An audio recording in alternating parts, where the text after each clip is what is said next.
I know we all love the sound. Yes, that is powerful, right? But here is something you need to know before you rev your engine next time. When should you rev and when you should not rev? You need to understand that. Tell me in the comment section, when do you usually rev your engine and why you rev your engine?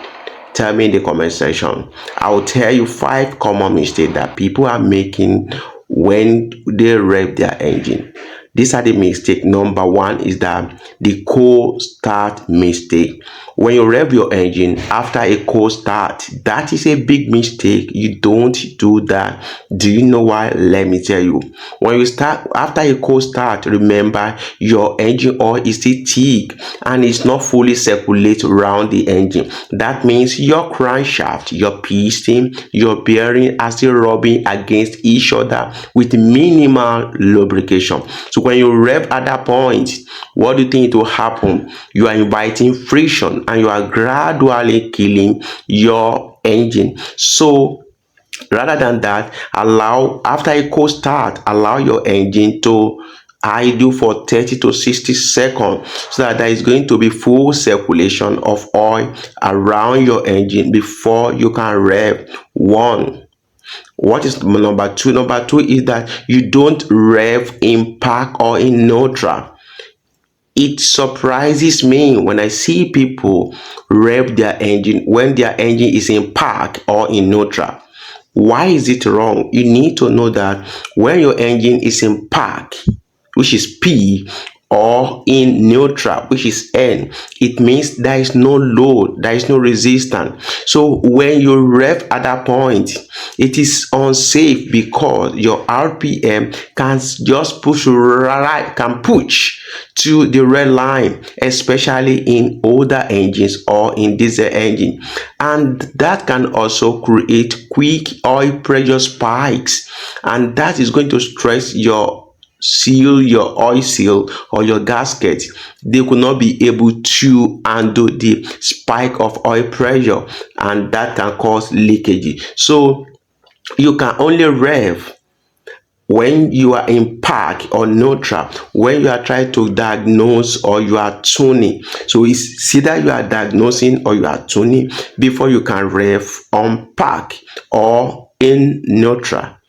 And what is number three mistake? After you have idle for a long time, sometimes you're stuck in a traffic, and in a traffic, then when you escape the traffic or you are still in traffic, you have been idling for 10 minutes in traffic, then suddenly you floor your accelerator. That is wrong. Why? Because when you are idling for so long, remember your oil temperature has dropped and there is fuel buildup in your cylinder. So by the time you rev suddenly, that is going to cause sudden lean or rich mixture, which is going to result into knocking, carbon buildup, or sometimes it could even blow your head gasket. So when you have rev for so long or you are in traffic, you need to ease back into acceleration for few minutes or for a few seconds after idling. So you can't just floor your throttle after a long time of idling. If you do that, there's going to be inconsistency in your fuel delivery, which can cause problem to your engine. And what is number four? When you rev right before shutdown, this is I don't know what to say about this. I do see people doing that. You want to park your car and you rev immediately. You rev because you want to park your car. Something that they are cleaning out their engine. That is wrong. That is an old school method. You are a modern driver. You don't have to do that.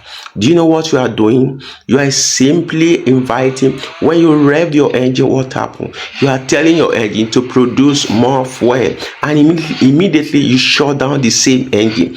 That means there's so much unburned fuel in the cylinder, and this is there. And when it's there, what is going to happen? It's going to wash down the oil film around your cylinders, and that it causes engine wear gradually. And for turbo engine, it even the worse. How? You are telling your turbo to spin, because by the time you rev your engine, you are telling your turbo to spin faster. Then you suddenly cut off oil flow to the same turbo. What do you think is going to happen? That is a recipe for turbo damage. So don't do that. And lastly is some rev to impress. How does that sound? Does that sound good? You see someone driving in the traffic, on the traffic light, just rev for nothing saying, just to impress. Do you know what you are doing? You are not impressing anyone, rather you are gradually wearing your engine. You are burning more fuel, you raise your engine temperature, and nobody's impressed. Rather, you are gradually destroying your engine. So these are 5 improper way in which, or method in which you should rev your engine. Don't rev your engine for these reasons again. You can only rev your engine if you are tuning, or if you are diagnosing the engine. Till then you can rev your engine and at the right time. So these are the summary. One, you don't rev your engine in cold. Don't rev your engine in park or neutral, and don't rev your engine after long idling, and don't rev before shutting down, and don't rev your engine just to show off. Hope you enjoyed this video. Don't forget to like, share, and follow for more engine tips like this. Thank you. See you in another video. Bye.